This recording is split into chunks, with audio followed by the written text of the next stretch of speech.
الوفود التي تتوافد على المملكة العربية السعودية عندما نشاهدها وعندما تحضر، فهذا يدل على المكانة الكبيرة لخادم الحرمين الشريفين الملك عبد الله بن عبد العزيز رحمه الله رحمة واسعة، وما يكنه الجميع سواء من الدول العربية من الدول الخليجية لهذا القائد العظيم. وكما تشاهدون الآن أعضاء مجلس الأمة الكويتي وهم يقدمون واجب العزاء في هذه اللحظات، كما نشاهد بعدد كبير من الأخوة في دولة الكويت، أشقائنا في دولة الكويت وأشقائنا في الخليج العربي، شاهدناهم جميعا منذ اللحظة الأولى وأداء الصلاة على خادم الحرمين الشريفين، وهم يحضرون لمواساة المملكة العربية السعودية وشعب المملكة العربية السعودية في هذا المصاب الجلل.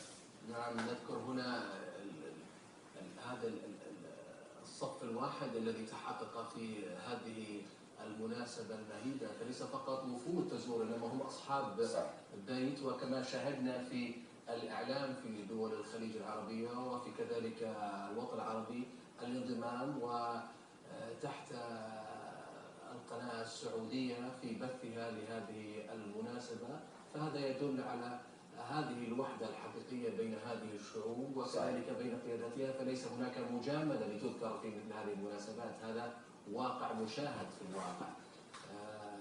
بالعودة إلى ذكر مناقب الملك سلمان حفظه الله، لعلك تذكر بعض مما كان حفظه الله يتبادله مع الإعلاميين والصحفيين. صحيح.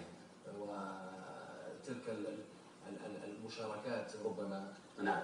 لو تذكر بعضا منها أخي. حقيقة يا أخي ظافر، عندما تحدث عن الملك سلمان بن عبد العزيز